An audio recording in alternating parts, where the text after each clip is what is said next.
Hello friends, welcome back to my channel. இன்னைக்கு நம்ம பார்க்க போகிற வீடியோ 9வது மாதத்தை பற்றி தான் இன்னைக்கு நம்ம பார்க்க போகிறோம்.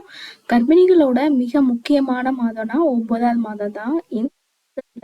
எல்லாம் ஸ்கேன் பார்க்கணும்.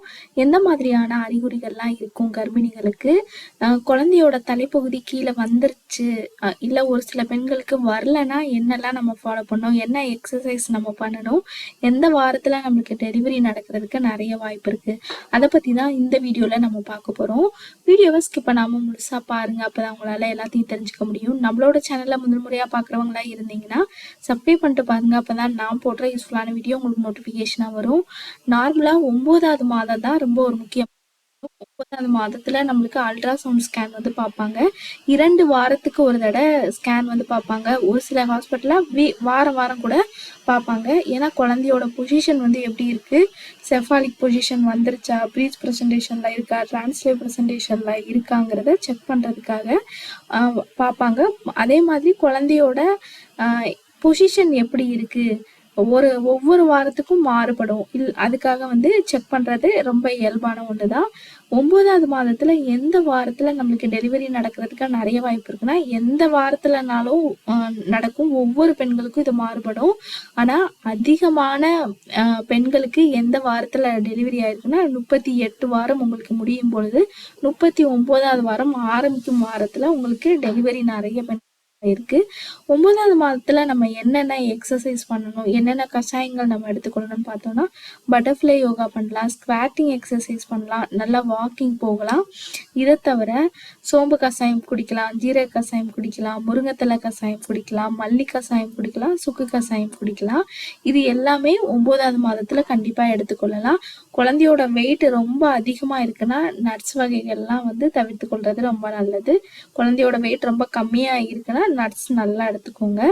அது மட்டும் இல்லாமல் இந்த முருங்கைத்தலை கஷாயம்லாம் குடிக்கும் பொழுது உங்களுக்கு வெயிட் வந்து ரொம்ப அதிகமாக, கர்ப்பிணிகளோட வெயிட் ரொம்ப அதிகம் ஆகாது, குழந்தையோட வெயிட் அதிகம் நல்லா இன்க்ரீஸ் ஆகும். அது மட்டும் இல்லாமல் கருப்பு உலர் திராட்சை வந்து நீங்கள் சாப்பிட்லாம். கருப்பு உலர் திராட்சை நீங்கள் சாப்பிடும் பொழுது உங்களுக்கு குழந்தையோட வெயிட் ரொம்ப நல்லா இருக்கும். அத்திப்பழம் நீங்கள் எடுத்துக்கொள்ளலாம். உங்களுக்கு 37 38 வாரங்கள் 38வது வாரம் ஆரம்பிச்சிருச்சுன்னா கொஞ்சம் நம்ம மாம்பழம் சாப்பிட்லாம், அன்னாச்சி பழம் நம்ம எடுத்துக்கொள்ளலாம். இதெல்லாம் எடுத்துக்கொள்ளும் பொழுது நம்மளுக்கு அந்த பிரசவ வலியை வந்து இன்டியூஸ் பண்றதுக்கு இந்த 2 பழமும், இதான் பப்பாளி பழம் சாப்பிடலாம். இது எல்லாமே உங்களுக்கு 38 வாரங்கள் ஆகி 2 நாட்கள் 3 நாட்கள் ஆயிடுச்சுன்னா இதெல்லாம் நீங்க சாப்பிடலாம். இதை தவிர நீங்க நல்லா விளக்கெண்ணெய் உங்களுடைய வயிற்று பகுதியில வந்து நல்லா விளக்கெண்ணெய் அப்ளை பண்ணி டெய்லி நீங்க சுடு தண்ணி வச்சு குளிக்கணும். அப்படி குளிக்கும் பொழுது உங்களுக்கு அந்த இடுப்பெலும்புகள் வந்து நல்லா தளர்வடையும். இப்படி தளர்வடையும் பொழுது உங்களுக்கு சீக்கிரம் நல்ல நார்மல் டெலிவரி ஆகுறதுக்கு இது ரொம்பவே ஹெல்ப் பண்ணும். 9வது மாதத்துல வெளியே ரொம்ப லாங் டிராவல் வந்து அவாய்ட் பண்ணிக்கோங்க. உங்க ஹாஸ்பிட்டல் எந்த அளவு தூரம் இருக்கோ அந்த அளவு மட்டும் போயிட்டு வர்றது ரொம்பவே நல்லது. ஏன்னா எப்பனாலும் நம்மளுக்கு டெலிவரி நடக்கலாம். 9வது மாதம் உங்களுக்கு நடக்குதுன்னா கண்டிப்பா கூட உங்க வீட்டுல யாராவது ஒரு ஆள் உங்க கூட இருந்துகிட்டே இருக்கணும். நீங்க என்ன மெடிசன் சாப்பிட்றீங்க, எல்லாமே உங்களுக்கு தேவையான பொருள், குழந்தைக்கு தேவையான பொருள் எல்லாமே வந்து பேரண்ட்ஸ்க்கும் தெரியணும். உங்க டாக்குமெண்ட்ஸு, நீங்க ஃபர்ஸ்ட் வந்து ஸ்கேன் பார்க்குறது எல்லாமே எல்லாருக்கும் தெரியிற மாதிரி இங்கே தான் இருக்கு, எடுத்துட்டு ஏதாவது பெயின் வந்துச்சு நம்ம டக்குன்னு போனால் இங்கே தான் இருக்கு உடனே எடுத்துக்கோங்கிற மாதிரி நம்ம ஃபர்ஸ்டே இன்ஃபார்ம் பண்ணி வச்சுக்கிறது ரொம்ப நல்லது. இந்த மாதத்துலயாவது நம்ம நைட்டு பரோட்டா இந்த மாதிரி ரொம்ப ஹெவியான உணவுகளை தவிர்த்து கொள்ளலாம். வெளியில வாங்கி சாப்பிட்றத கண்டிப்பா தவிர்த்து கொள்ளணும். அதிக சுகரு, அதிக உப்பு, அதிக எண்ணெய் இதெல்லாம் கூட இந்த மாதத்துல கண்டிப்பா தவிர்த்து கொள்ளணும். ஏன்னா நிறைய செரிமான பிரச்சனைகள் வந்து உருவாகும். நைட்டு தூக்கமே நம்மளுக்கு வராது. ஸோ இது சாப்பிடும் பொழுது இன்னும் நம்மளுக்கு நெஞ்சு கரிச்சல் இந்த மாதிரி பிரச்சனைகள் வந்து அதிகமா இருக்கும். 9வது மாதம் கர்ப்பிணிகளுக்கு ரொம்ப ஒரு முக்கியமான மாதம். ஒரு சில பெண்களுக்கு 32 வாரத்துல கூட டெலிவரி நடக்கலாம்.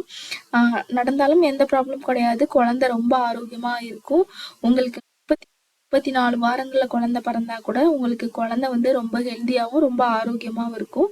குழந்தையோட வெயிட் ரொம்ப கம்மியா இருக்குன்னு வருத்தப்படாதீங்க. ஏன்னா ஒரு சிலருக்கு 3 வாரத்துல கூட உங்களுக்கு டக்குன்னு குழந்தையோட வெயிட் வந்து இன்க்ரீஸ் ஆகிறதுக்கு நிறையவே வாய்ப்பு இருக்கு. ஸோ 9வது மாதம் தான் கர்ப்பிணிகளோட முக்கியமான மாதம்.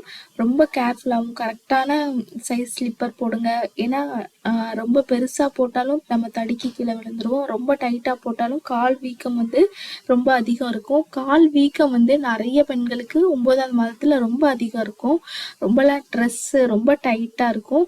கால் வீக்கம் அதிகமா இருக்கும் பொழுது நம்ம கால கீழ தொங்க போட்டு உட்காரவே கூடாது. அப்படி உட்காரும் பொழுது இன்னும் கால் வீக்கம் ரொம்ப அதிகமாகும். தலகாணி நீங்க தூங்கும் பொழுது தலகாணிக்கு மேல உங்களுடைய காலை வச்சு தூங்கும் பொழுது உங்களுக்கு இன்னும் அந்த கால் வீக்கம் வந்து கம்மியாகிறதுக்கு நிறைய வாய்ப்பு இருக்கு.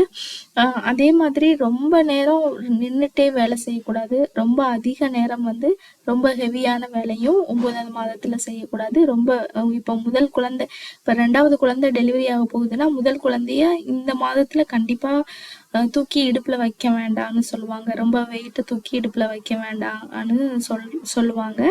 இதெல்லாம் கூட நீங்க தவிர்த்து கொள்ளலாம். நல்லா வாக்கிங் போங்க. ஒரு நாளைக்கு 1 hour, காலையில 1/2 hour, ஈவினிங் 1/2 hour. ரொம்ப கால் வீங்க வீங்க போகாம கொஞ்சம் நேரமா பாதி நேரமா பிரிச்சு கூட நீங்க போகலாம். நல்லா நிறைய தண்ணீர் குடிக்கணும். நிறைய பழங்கள் வந்து நம்ம எடுத்துக்கொள்ளலாம். 1/2 லிட்டர் பால் எடுத்துக்கொள்ளலாம். டெய்லி ஒரு முட்டை, கொஞ்சம் கீரை, டெய்லி ஒரு கீரை. என்ன கீரை கிடைக்குதோ, மழை இப்ப சீசன் தான், ஸோ நிறைய கீரை சீப்பாவே கிடைக்கும். டெய்லி கீரை எடுத்துக்கோங்க. முருங்கைக்கீரை கிடைச்சதுன்னா டெய்லி எடுத்துக்கோங்க. பீட்ரூட் ஜூஸும் நம்ம டெய்லி எடுத்துக்கொள்ளலாம். இது எல்லாமே நம்மளுக்கு நம்மளோட குழந்தையோட வெயிட் நல்ல ஆரோக்கியமா இருக்கும். உங்களுக்கும் வெயிட் வந்து இன்க்ரீஸ் ஆகாமல் இருக்கிறதுக்கு இது ரொம்பவே ஹெல்ப் பண்ணும். ஓகே ஃப்ரெண்ட்ஸ், இந்த வீடியோ உங்களுக்கு ரொம்பவே யூஸ்ஃபுல்லாக இருக்கும்னு நினைக்கிறேன். இந்த வீடியோ பிடிச்சிருந்ததுன்னா லைக் பண்ணுங்க, ஷேர் பண்ணுங்க, கமெண்ட் பண்ணுங்க. மறக்காம சப்ஸ்கிரைப் பண்ணி